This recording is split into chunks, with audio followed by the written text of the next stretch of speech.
The Supreme Court has reiterated that a breach of promise to marry does not amount to rape unless it is proven that consent was obtained through fraud from the very beginning. On this basis, the court quashed a rape case filed against a former judicial officer who had been accused of raping a woman under the false promise of marriage. The bench of Justices B.V. Nagratna and Satish Chandra Sharma highlighted that the complainant, a 36-year-old woman, had knowingly entered into a consensual sexual relationship with the accused, and the relationship continued for more than a year. The court stressed that not every consensual relationship where there is a possibility of marriage can be treated as a case of rape if the relationship later falls apart. It noted a growing trend of resorting to criminal proceedings when relationships turn sour, which amounts to an abuse of process of law. Accordingly, the court deemed it fit to quash the proceedings at the stage of framing of charges itself. Let me tell you, in this case, the woman's divorce case was pending before the accused judicial officer's court in 2014. During this time, the two grew close and entered into a sexual relationship, allegedly on the promise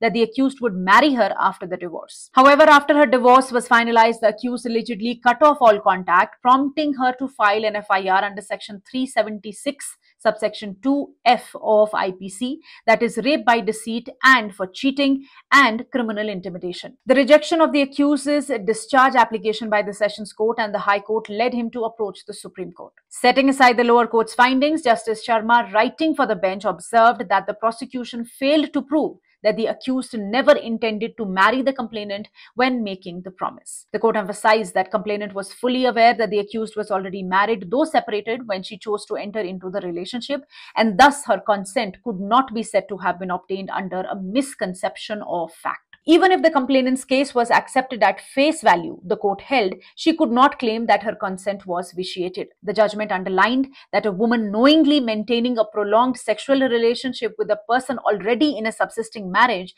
despite knowing the circumstances, cannot later allege rape on the ground of a failed promise of marriage. Accordingly, the Supreme Court allowed the appeal here, quashed the criminal proceedings, and held that the relationship here was consensual, neither without consent nor against the complainant's will.